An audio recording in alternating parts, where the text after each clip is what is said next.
This video is just gonna be like me talking to you like a friend. You're like, should I have 3? And you'd be like, okay, let me tell you about it. Because I feel like I'd be honest with a friend. So here we are. I'm gonna be honest with you. Hey guys, my name is Shayla. Welcome to my channel. If this is your first time here, we talk about motherhood. We've talked about pregnancy. We do like the cloth diapering, elimination communication, breastfeeding on demand, all of those like natural hippy dippy things. We're not having any more babies. I just had our third like 10 months ago. So now we're just talking about motherhood and like the realities of it, but keeping a positive mindset. I have a guide. If you're interested in that, you can go to heyshayla.com/shop.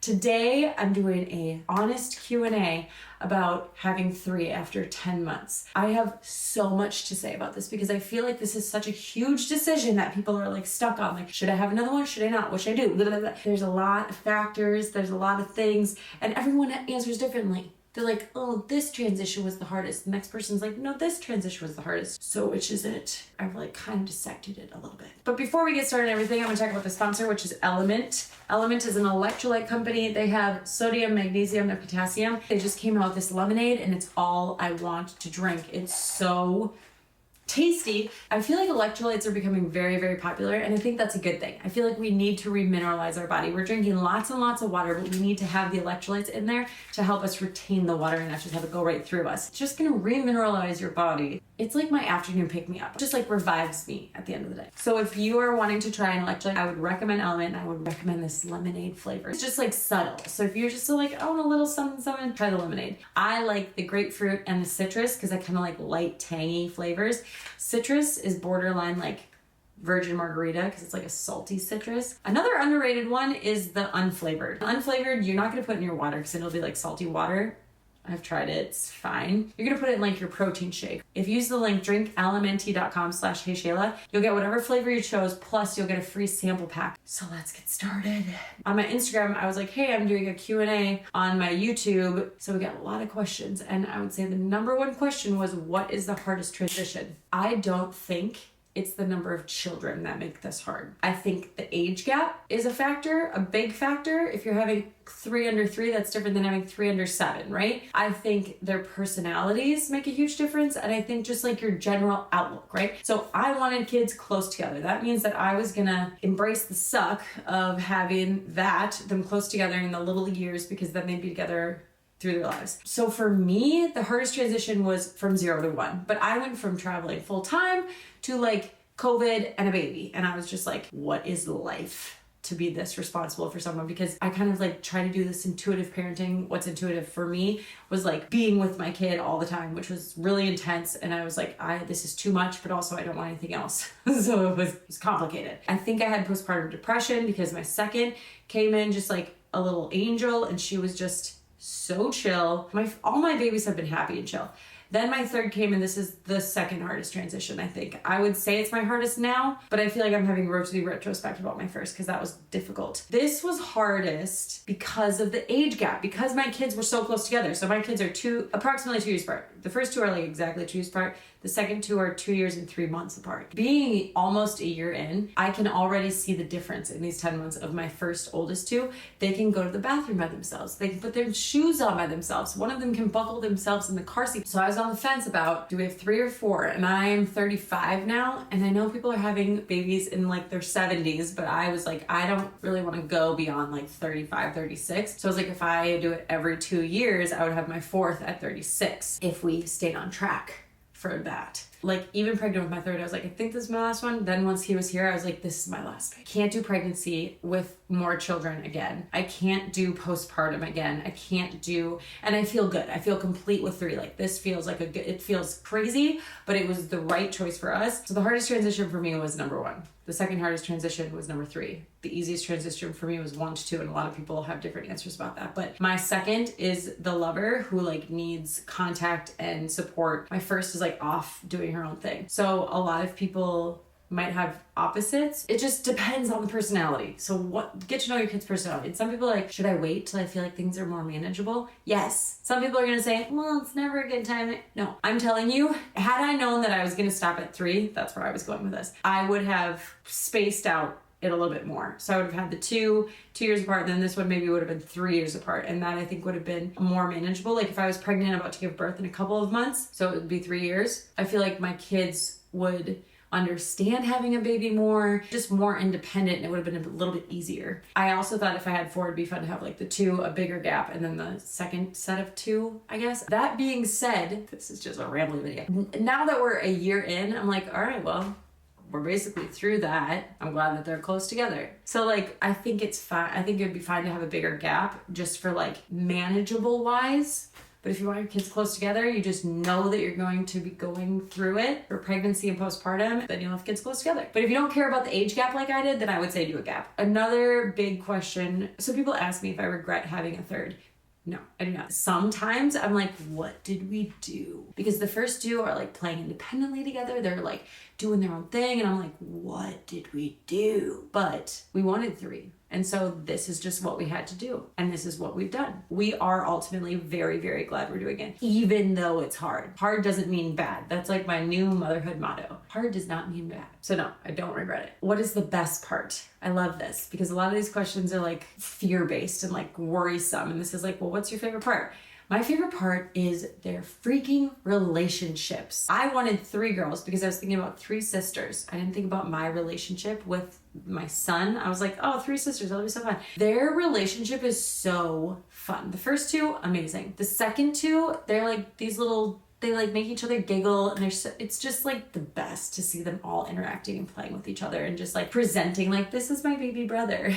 I love it. A big question I got was like, how do you keep them from fighting each other? And I don't know, maybe we're just not at that age yet. We've got a 5-year-old, a 3-year-old, and then the 10-month-old. So obviously he's not fighting for anything. But the first 2 get along pretty well. And I feel like I attribute that to, I heard this once and it just stuck in my head. When your kids are fighting, don't be the referee, be the coach. So instead of being like, you need to give that back to her, this is what the right thing to do is, I'm always like, well, tell me what happened. And it's like, well, she hit me. Okay, why would you do that? Why would you hit her? Well, she stole my doll. Why'd you steal her doll? Well, because she took my bear. Why'd you take her bear? Okay, so what should we do now? And I like help them figure out how to problem solve. So I'm not like, you're right, you're wrong. I'm like, tell me the whole situation. Cool. I try to stay away from like, oh, you hit her because why? Like, tell me your reasoning why you hit her, because I don't want them to justify hitting each other. But I do want to be like, tell me the whole situation. Okay, so it sounds like you want the doll and you want the bear. So you guys want to do a switcheroo? And they're like, yes. I'm like, great, let's communicate that. One's going to be mad because the other one got the thing and maybe I'm not keeping track of, but I'm always favoring the little one because she's little, and then the older one gets resentful and whatever. So I'm like, no, you guys work this out. Do you want to switch with each other? What's the solution here? And so I try and just like coach them through to try and figure it out. And I feel like that's been really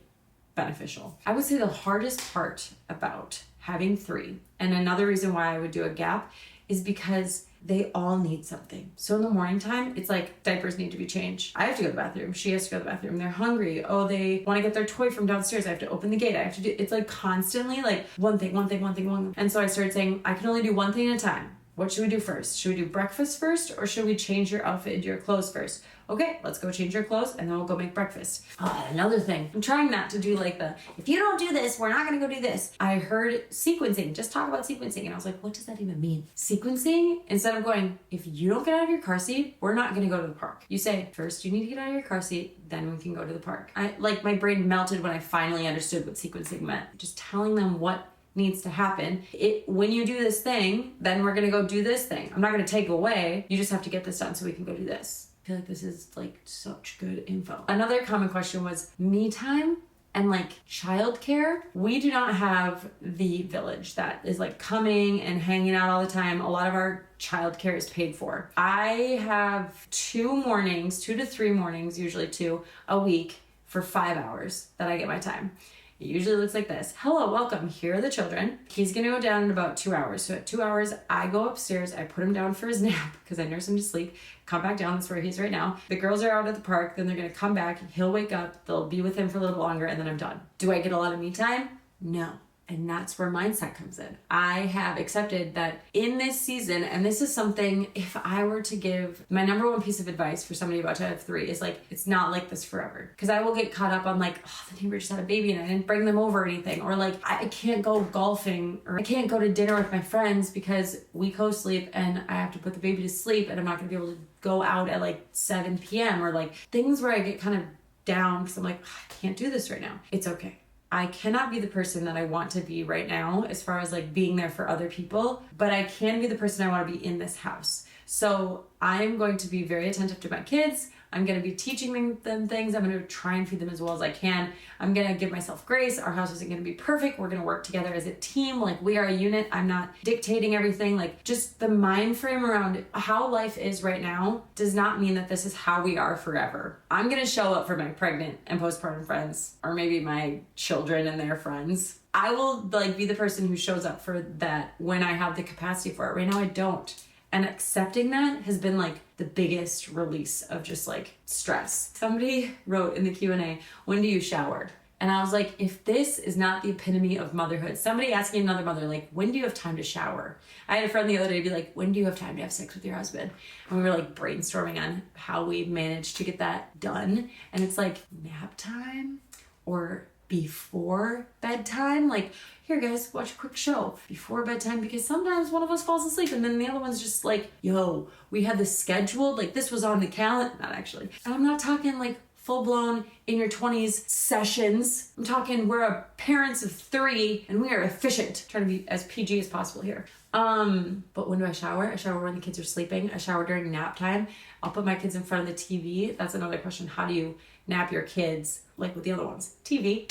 Here's your TV. Here's your snack. Here's your drink. Do you have to go potty? I make sure all those things are done, and then I bring him upstairs. I put him down while they're watching a show. Do they come up and wake up the baby? Yes. The sleep rage that I get sometimes, I had to journal about this and talk myself out of this to be they're just trying to get a snack. Or they're just they don't understand what it means to wake up the baby. So now when I hear them coming up the stairs, I'm okay, if he wakes up, he's just gonna be awake and that's fine. Don't freak out. And I've told them, come upstairs if you're hurt, come upstairs if there's someone at the door. Do not answer the door ever. Not even for dad, he's got a key. Don't open the door for him. So I just prepare myself for it's okay if he wakes up. Everything, the world is going to keep going. It's going to be fine. We're just going to have to pivot for the afternoon and go do something else, not what I had planned during nap time.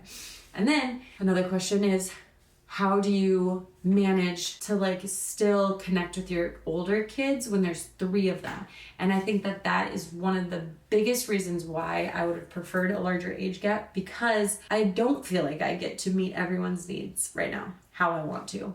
It hurts my soul because I'm I just want to be there for everyone how they need me. And oftentimes I'm holding the youngest 2 because that's what they need. And I'm are you kidding me? And the oldest one luckily is just la-di-da. It's fine. I realized that I was putting them in front of a show, napping them, and then they would be distracted by the show, and then I'd be awesome, now I can get some work done, or now I can clean something. And then I'd be but I don't have any time with my kid, just the older 2, I don't know. And I was it's nap time. That's the time that I need to get them off their TV and connect with them just then, because I miss that time so much that it's more valuable to me than getting the laundry done, or we can do the laundry together and sort and whatever. That's where the time is, when I put him down, come downstairs, turn off the TV and do something with them. Is middle child syndrome real? I would say yes, because the older one is old enough to be look at me, I want to do this. Is old enough to have a conversation with you and get your attention. The younger one doesn't need to say anything but needs everything. And the middle one is just can't fully communicate what I need, but I don't need anything from you. And so I've had to really try and focus on just holding her or snuggling with her or just loving her the way that she needs to be loved so that she feels fulfilled, because that has been tricky. Incredible how much my first is the talker, my second is not, but she has a lot to say when the talker's not there. So even just hey, I'm going to the store and you take one with you, that time, they love it.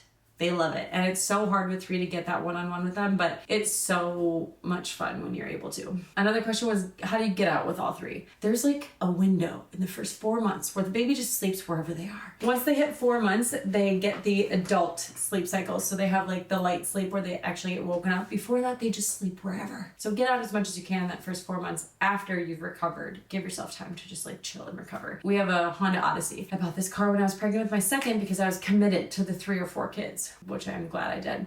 We have 3 car seats, a Nuna Rava and a Kleck Foomph. We bought the Kleck Foomph for our first, got the Nuna Rava for our second, and then got it again for our third because I prefer it.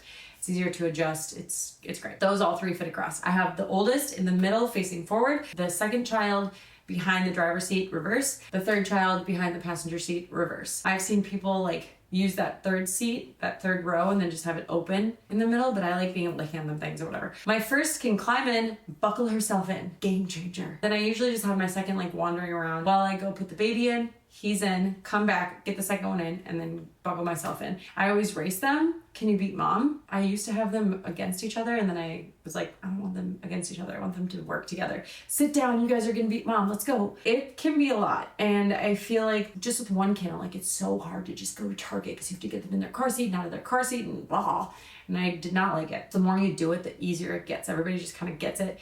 My second used to fight to get in her seat, and it would just be I didn't even want to go anywhere because I just didn't want to deal with the struggle of getting her in her seat, but we just did. And the more we went, then sometimes you give them like a toy, or I would buy like Tic Tacs, probably not great for them, but I would be like, get in your seat, you can have your treat. And give them a Tic Tac. With my youngest, I used to give her a toy. I don't know. So there's just like different things. All of my kids hate the car seat until they're like, I don't know, 1 or something.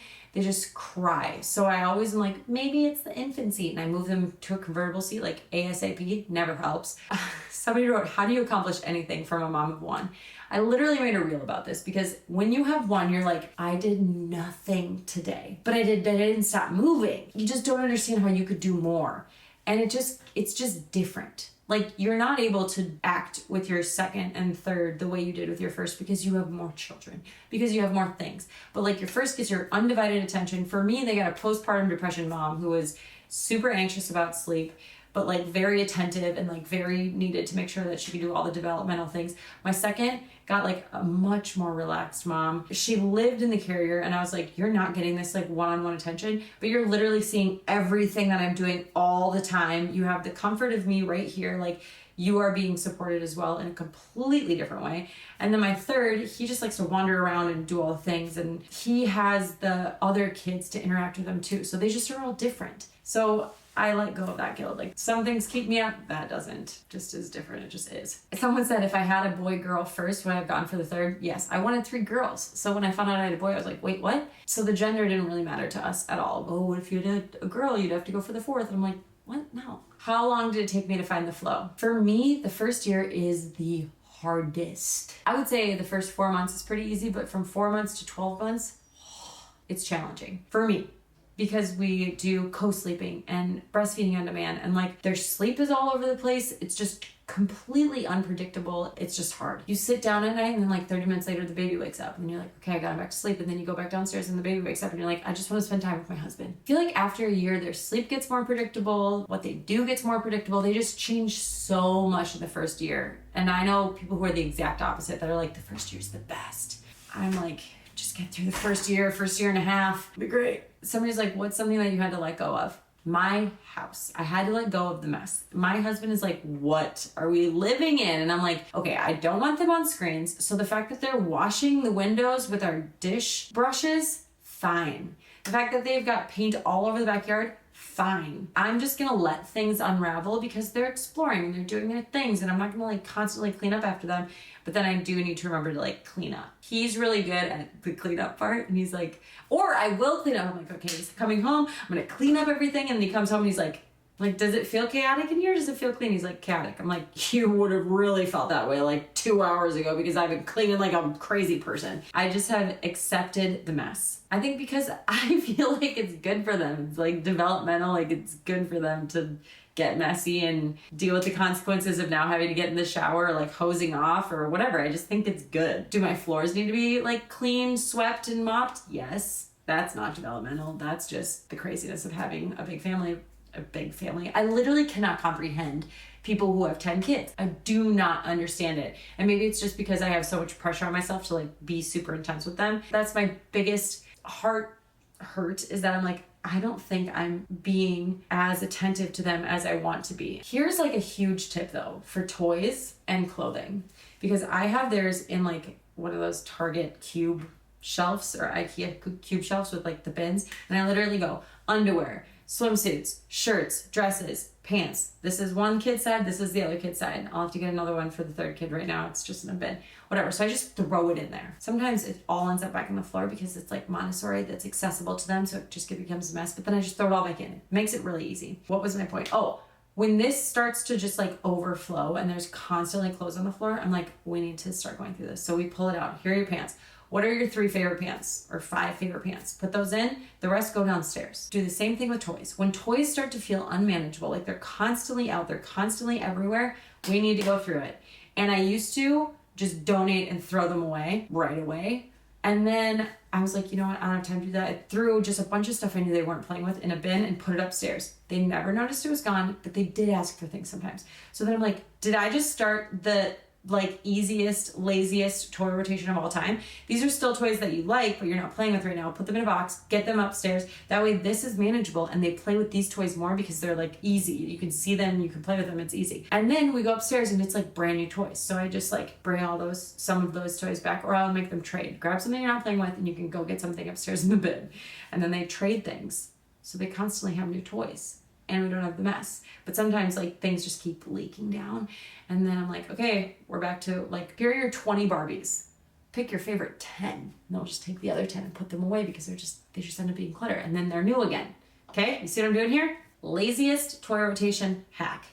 There you go. Okay, last thing, relationships. Find a mom friend that you have similar number of children, have similar views. Like I hang out with kids who raise feral children, like kind of let their kids do risky play. And like some of them are less concerned about germs than I am. Some of them are more anxious than I am. But like for the most part, we're kind of doing it similar. I have friends that do it totally opposite. Fine. As long as I feel like you don't judge me, I don't care what you do. As long as you don't care what I do, let's hang out. And I feel like similar number of kids. I feel like since I've had 3, I've been invited to less things because I come with the whole clan. We're all big coming together. But I would say if you're struggling to find that, I found preschool, finding friends through that, or just going to the park, or like activities. Like we go to gymnastics, you are friends with the kid at gymnastics, let's plan a play date. Or like talking to their moms on the sidelines, and I'm like, okay, let's hang out.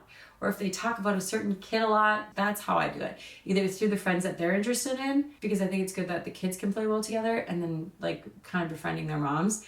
And then relationship with your husband. My husband and I are we talk a lot about our relationship. I talk a lot about our relationship, and I'm always like, are we good? What's going on? How are we feeling? Do we need to connect? Do we need a date? Do we need a movie night? Like, do we need to get a babysitter? What do we need just to like stay connected? And usually I'll be like, I need to connect with you. Can we please watch Lord of the Rings tonight? That's our thing, because that's his thing and I just wanted it. We have accepted that like this time, that's how we connect. And like, that's okay. And as long as we're both feeling okay about it, it's fine. We definitely have significantly less time together because of that. It's just like a whole hodgepodge of like doing things together. So we find the joy in going out as a family to the zoo, or going out on a walk together after dinner. Love that. And that's like connecting time for us. You definitely have to scale back what you guys are happy with. And I feel like, no, I need an undivided dinner date with my husband.